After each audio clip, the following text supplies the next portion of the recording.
So I'm going to show you an easy way to do this. I didn't have any jeans that needed to be repaired, so I just sewed a piece of fabric, just for an example.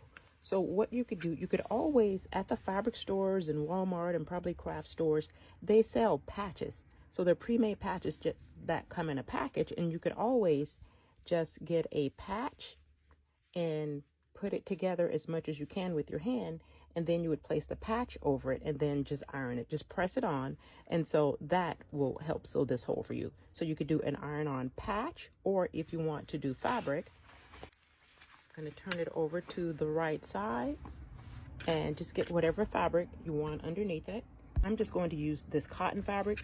If it's a stress point, say in the butt, or need a little bit more stretch, you can use a stretch fabric as well, and that will be a little bit better because this denim here stretches some, but this fabric does not. So you might want to use a stretch fabric depending upon what you're doing and how much tension you think where you're going to be sewing this, how much tension you think will be in there. But for the sake of this, it's completely fine. And you know what? It also depends upon how loose your jeans are. So I've cut a piece of fabric, and you can see it's much bigger than this hole here that I'm going to patch. So I'm just going to place it underneath. So I'm going to do this without the iron-on that I showed in the initial video, just in case you don't have all of that. So I've just put the fabric underneath, and I'll just put some pins in it to hold it in place for me. And if you want your fabric to show more underneath, you can always just cut this out. So for the sake of this video, I'll do that so we can really see what I'm doing.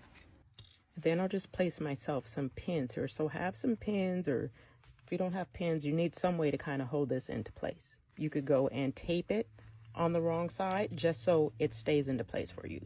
So masking tape or whatever you have, because my fabric is, like I said, it's much bigger than my hole. And what I would do if I'm sewing this by hand, I would use a thicker thread. So this is a buttonhole thread, and when you go to purchase thread, it says buttonhole thread on there.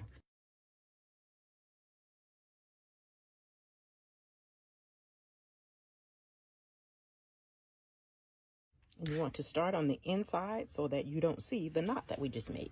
And you can just do some simple running stitches. So I'm going to start about right here. So if you just do a simple running stitch in, come back out. Running stitch just goes in, and you come back up.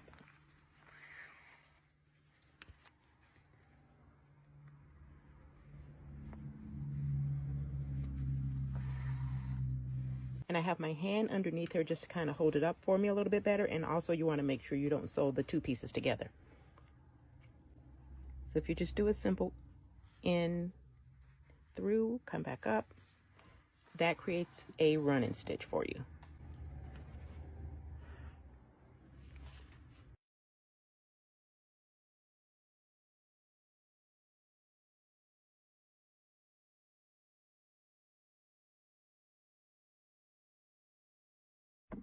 Okay, so that's just your running stitch.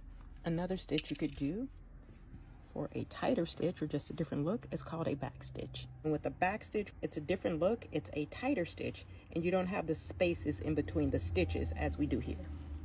So I'll do my one stitch here. So I have my stitch here, and then I'm going to take my needle and go back to the beginning of the stitch. And then I'm going to bring my needle up above where my thread is.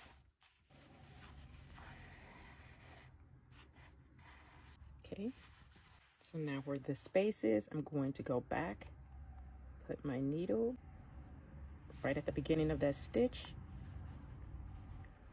go above,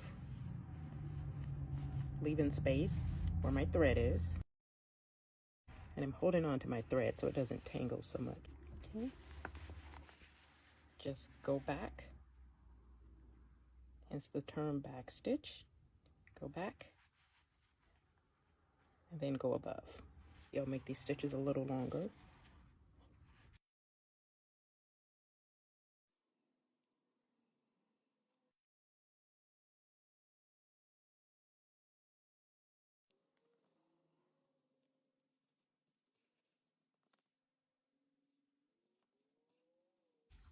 Okay, this is a running stitch, this is a back stitch.